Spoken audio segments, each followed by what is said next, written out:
Hola, bienvenidos jóvenes estudiantes a esta clase con el tema de neuroinfección y malformaciones congénitas del encéfalo por resonancia magnética. Bueno, antes de empezar la presentación de la clase del día de hoy, agradecer a los diferentes autores de las imágenes, ilustraciones y esquemas que fueron escogidos en los diferentes sitios de la web para uso exclusivo del proceso de enseñanza-aprendizaje. Les voy a compartir la presentación del día de hoy. Un momentito. Está ingresando más estudiantes. Ok,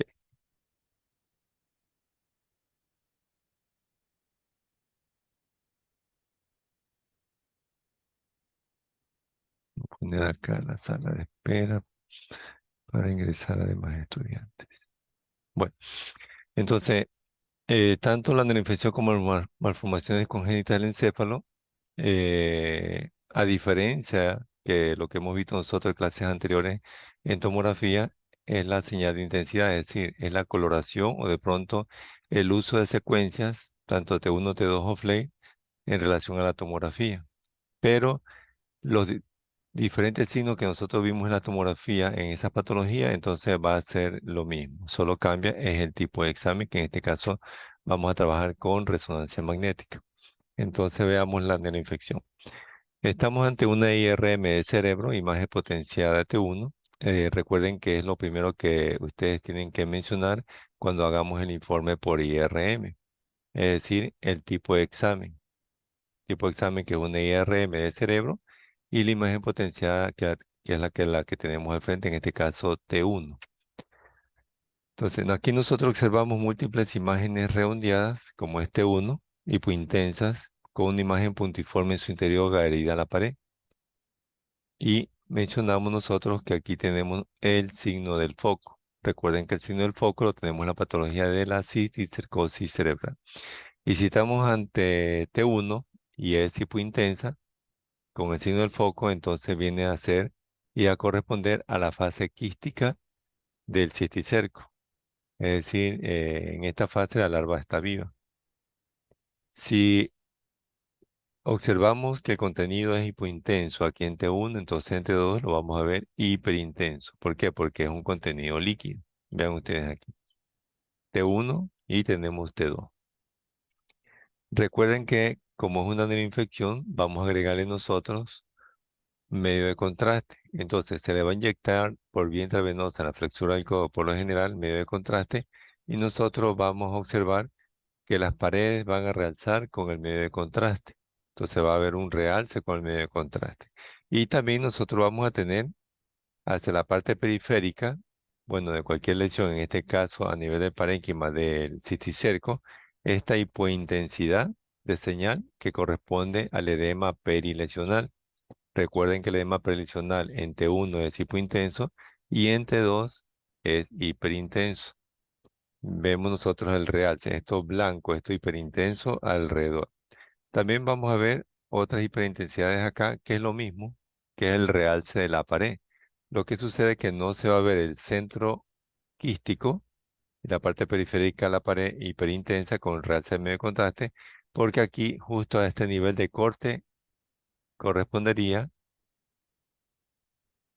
al techo o al piso del cisticerco, es decir, del quiste. Por eso se ve de diferente manera visualmente. Esta es la tomografía que nosotros habíamos estudiado en semestre, en clases anteriores. Entonces, esta es una T1 simple, esta es una T2 y esta es una T1 con medio de contraste. Recuerden que el medio de contraste se lo valora en T1 en una IRM. Acá tenemos otra IRM, imagen potenciada T2. Observamos múltiples imágenes redondeadas de bordes regulares bien definidos, hipointensas. Entonces, si son hipointensas, recuerden, en T2, entonces no viene a ser quística, sino que viene a ser calcificaciones. Entonces, esta aquí me recuerda a la neurociticercosis en fase cálcica con el signo del granizo. Recuerden el signo del granizo por tomografía. Este es por tomografía, donde nosotros habíamos observado, habíamos trabajado esta tomografía, estas imágenes cálcicas hiperdensas aquí en tomografía.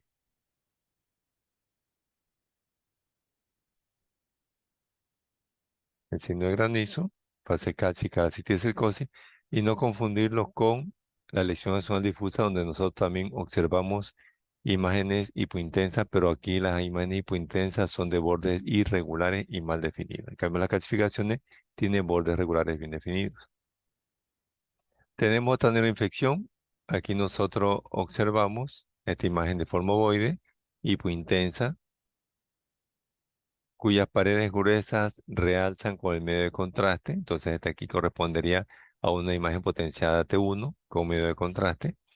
Y alrededor nosotros tenemos la hipointensidad de señal que corresponde al edema perilesional. Si tenemos una imagen potenciada T2, entonces lo vamos a ver hiperintenso, tanto el contenido como la parte periférica, que es el edema perilesional, como lo van a ver a ustedes aquí. Vean ustedes aquí. Hiperintenso.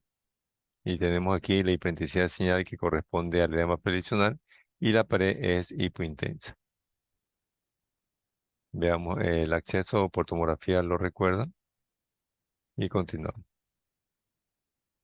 Entonces, vamos a ver las malformaciones congénitas. La mayoría es la que hemos visto por tomografía y hay unas nuevas que se pueden detectar o pueden ser la resonancia más sensible para detectar este tipo de malformaciones congénitas. Tenemos aquí en esta imagen potenciada Flame una imagen redondeada hipointensa en la fosa media del lado izquierdo, que desplaza y comprime el lóbulo temporal respectivo. Y acá en T2 la vemos nosotros hiperintensa. Entonces, si nosotros observamos esta imagen redondeada, hipointensa en Flare, hiperintensa en T2, decimos que tiene un contenido líquido, entonces correspondería a un quiste. En este caso, el diagnóstico es un quiste aracnoideo. Recuerden que teníamos en tomografía, en una sola imagen que se la veía hipodensa en tomografía. Entonces corresponde al quiste aracnoideo en fosa media del lado izquierdo. Recuerda que tenemos que hacer ese informe por resonancia magnética siguiendo los tres ítems. Es decir, el tipo de examen, la descripción y la impresión diagnóstica. Entonces, ahí se completa ya el informe por resonancia magnética. Veamos otra IRM, otra patología. Bueno, creo que notamos muy bien cuál es la patología en esta imagen potenciada en T1. Y ustedes me escriben a través del chat el nombre de la patología, que es una sola palabra nomás. Y están escribiendo a través del chat del Zoom, de esta sala, cuál es el nombre de esa patología. ¿Cuál es el nombre de la patología? Si me recuerdan. Es una patología muy, muy sencilla, solo tiene una palabra. Ok, muy bien. Así es, joven. Y si lo vemos así, hipointenso ok, así es, en T1, en T2 nosotros lo vamos a ver hiperintenso. Vean ustedes en T2, una hidrocefalia. O también le pueden llamar ventriculomegalia o dilatación de los ventrículos laterales, como han escrito aquí algunos de sus compañeros. Acá tenemos otra patología y en esta imagen potenciada de la IRM del cerebro, en T1, observamos esto, ¿eh? Una alteración de la continuidad del lóbulo parietal del lado izquierdo, que comunica el ventrículo lateral con el espacio subaracnoideo adyacente. Entonces, ¿de qué patología se trata o estamos describiendo? Muy bien, una esquizoencefalia, en este caso especificar que es una esquizoencefalia de labios abiertos. Esquizoencefalia. Y en T2, nuestra esquizoencefalia, ven ustedes el contenido, que es líquido, porque es hipo intenso en T1 e hiperintenso en T2. Y acá tenemos otra esquizoencefalia, pero no se nota mucho. ¿Por qué? Porque es de labios cerrados. Aquí en el lóbulo parietal del lado derecho. En este caso lo estamos viendo. Y acá la flecha señala una ausencia del septum pelúcido. Recuerda la ausencia del septum pelúcido que corresponde a una displasia septo-óptica. Tenemos otra IRM, imagen potenciada T1. Aquí observamos la ausencia del vermis cerebeloso.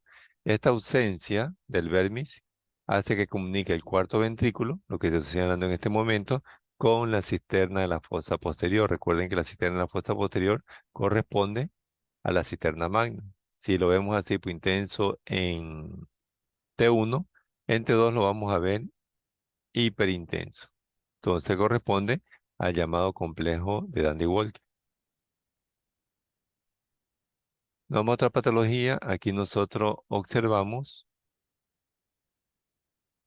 sustancia gris en la sustancia blanca. Es decir, que la sustancia gris en la etapa embrionaria fetal ha migrado hacia lugares donde no debe existir sustancia gris anatómicamente. Aquí en este caso tenemos en la sustancia blanca y parte de los ventrículos laterales, es decir, a nivel de las paredes de los ventrículos laterales. Entonces es una heterotopia neuronal. Igualmente acá, imagen potenciada T2, y se observan imágenes nodulares y su intensas a la sustancia gris, aquí a nivel de las paredes de los ventrículos laterales. Recuerden especificar la señal de intensidad de la sustancia gris y también a qué nivel y los ventrículos laterales, es decir, a nivel de los ventrículos laterales en sus paredes. Heterotopia neuronal. Tenemos ahí una imagen potenciada en Flay, donde observamos un cerebro en forma de 8, escasas circunvoluciones. Tenemos aquí superficies planas, totalmente lisas, y tenemos cisuras de Silvio poco profundas y amplias. Entonces, se trata de una agiria o lisencefalia. En este caso está acompañado por una ligera dilatación de los ventrículos laterales también. Aquí imagen potenciada T2, lo mismo con la misma descripción. Lo que cambia es la intensidad de señal del contenido de la imagen o secuencia. Y acá lo mismo en Flame.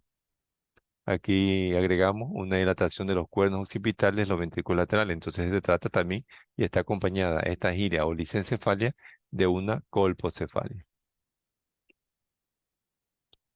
Aquí nosotros tenemos una imagen potenciada T1 y imagen potenciada T2.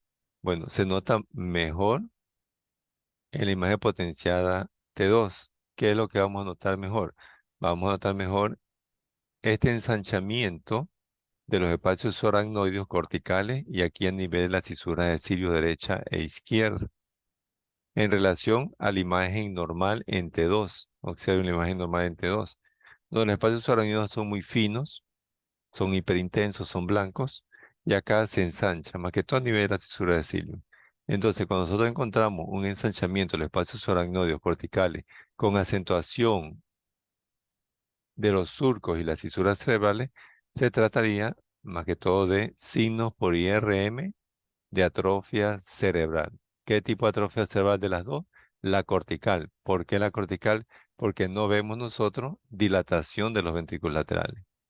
Si nosotros vemos dilatación de los ventrículos laterales, como en este caso en la siguiente diapositiva, entonces se trataría del tipo subcortical.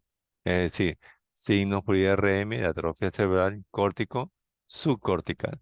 ¿Por qué? Porque vemos dilatación, aquí en este caso, de los cuernos frontales de los ventrículos laterales. Pero aquí solo tenemos signos en los lóbulos frontales. Observen aquí.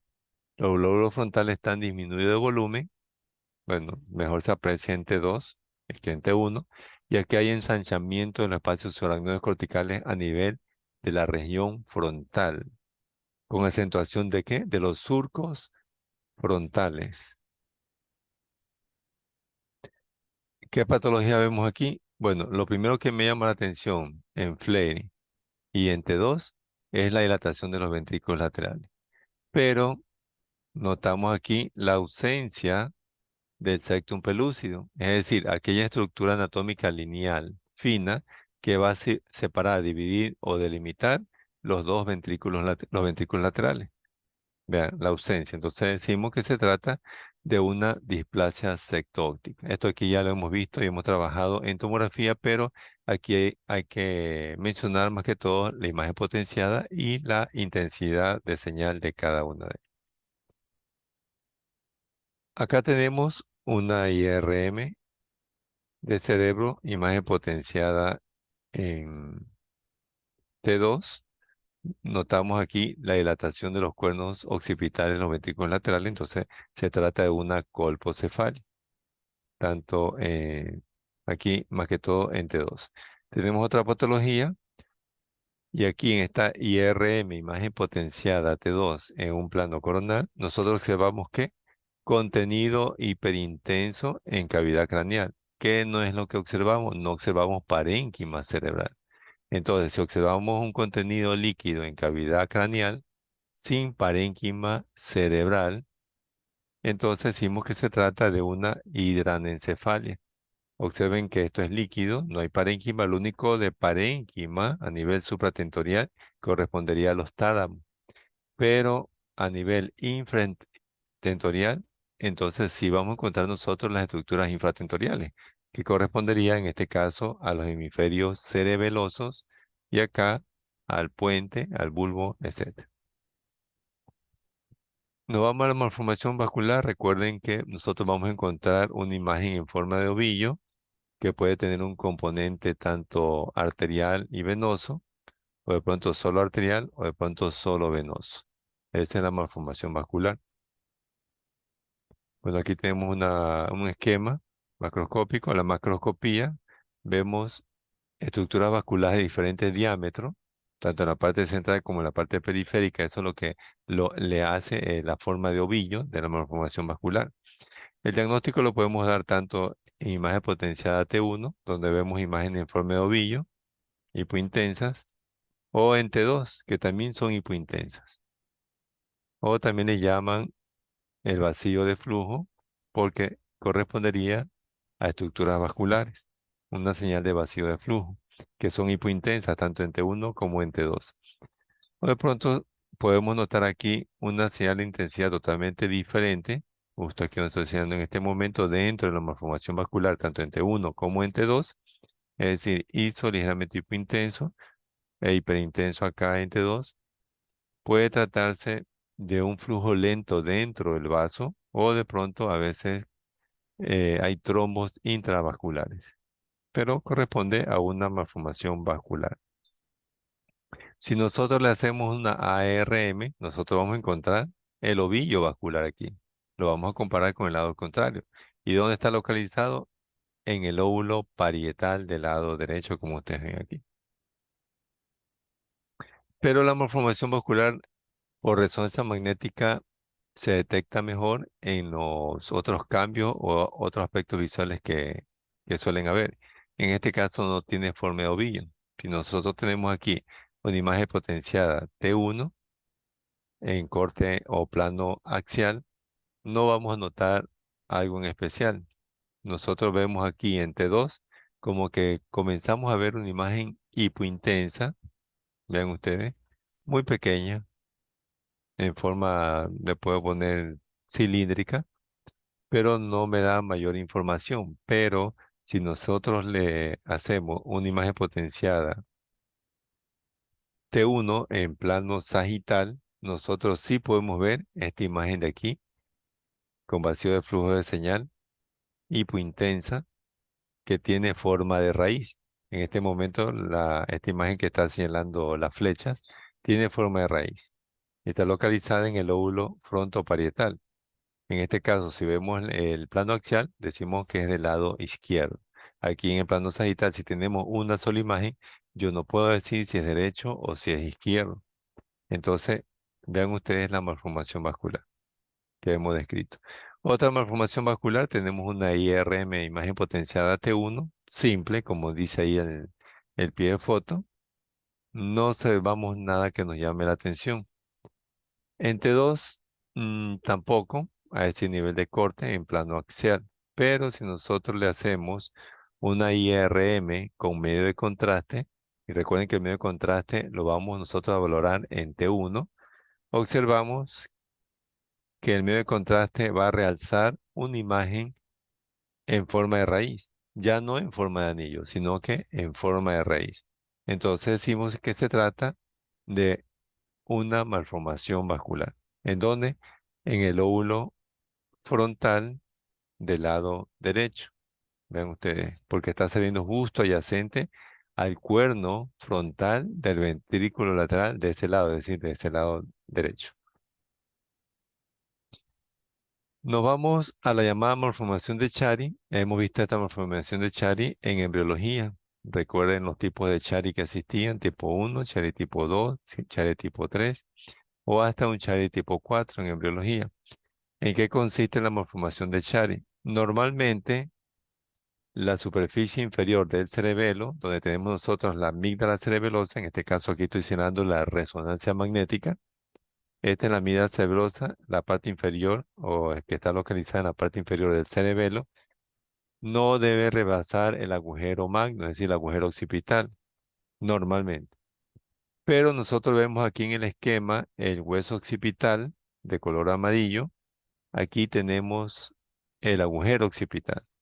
En este caso, la porción inferior del cerebelo, que es la amígdala cerebelosa, está atravesando o se está deslizando en dirección caudal y atravesando el agujero occipital. Entonces, este paciente tiene una malformación de Chiari. Indistintamente a las malformaciones de los tipos de Chiari que existen, nosotros vamos a dar el diagnóstico de malformación de Chiari cuando veamos esa prolongación en dirección caudal a través del agujero occipital de la amígdala cerebelosa. En este caso tenemos una imagen potenciada T1. Vemos nosotros la amígdala cerebelosa que está atravesando en dirección caudal el agujero occipital. Y lo tenemos acá en T2. Entonces, la malformación de Chiari solo lo vamos a valorar aquí en este plano, que es el plano sagital. ¿Por qué? Porque aquí nosotros observamos la prolongación en dirección caudal de la amígdala cerebelosa a través del agujero occipital. En cambio, en el plano axial y el plano coronal, no podemos valorarlo tan bien como se lo hace aquí en el plano sagital. Es decir, que malformación de Chiari se va a valorar en un plano sagital, en la IRM.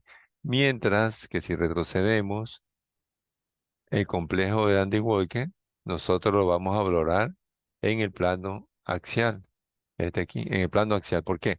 Porque en el plano axial nosotros podemos observar el defecto que existe y la comunicación que existe entre el cuarto ventrículo y la cisterna magna, por ausencia del vértice cerebeloso. En cambio, en el plano sagital y en el plano coronal, no vamos a poder observar este defecto, esta comunicación entre el cuarto ventrículo y la cisterna magna. Mientras que el complejo de Underwood que se valora en un plano axial, en la IRM, la malformación de Chiari se va a valorar en un plano sagital.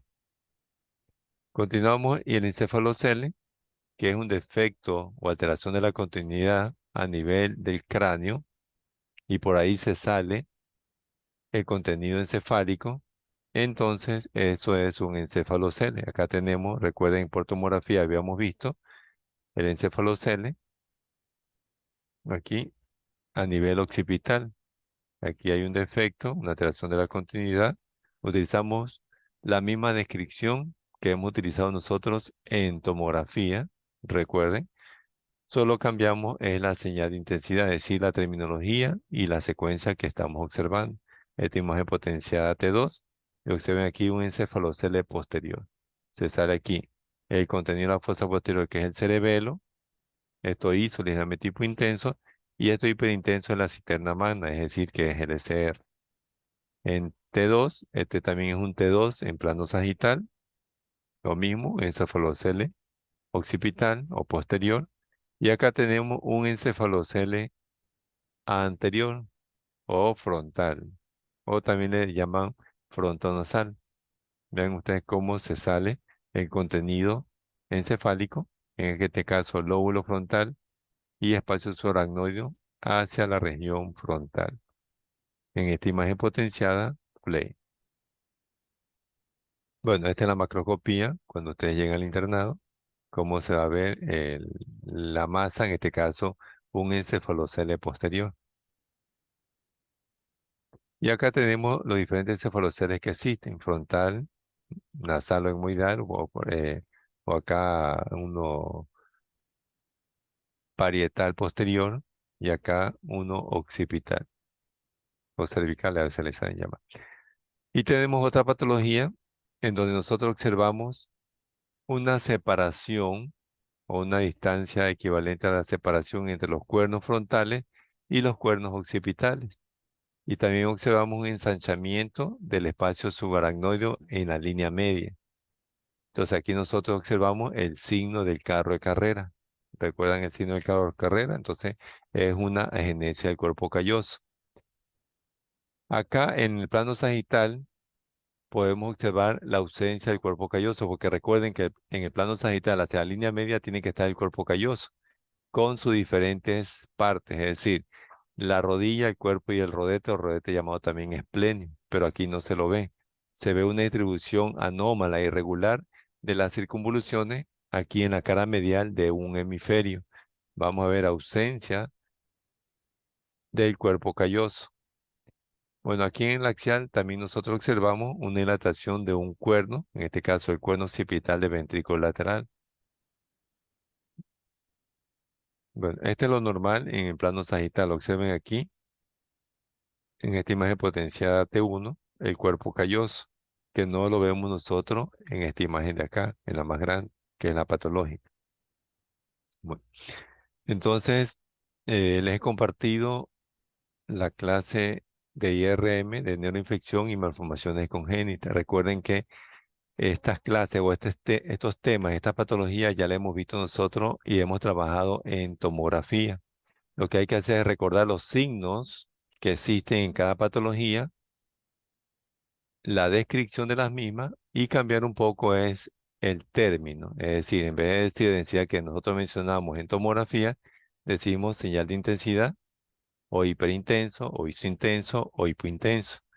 Y también la imagen potencial que estamos observando, porque recuerden que tomografía era una tomografía de cerebro simple, o de pronto era una tomografía de cerebro simple y con medio contraste. En cambio acá nosotros trabajamos con las imágenes potenciadas o secuencias que son T1, T2 o de pronto FLAIR. Y si nos acordamos nosotros el SB isquémico, trabajamos ahí nosotros T1, T2, difusión y también ADC. ¿Alguna inquietud, alguna pregunta, jóvenes? Vamos a encender las cámaras para hacer un captura de pantalla y comenzar a tomar la asistencia.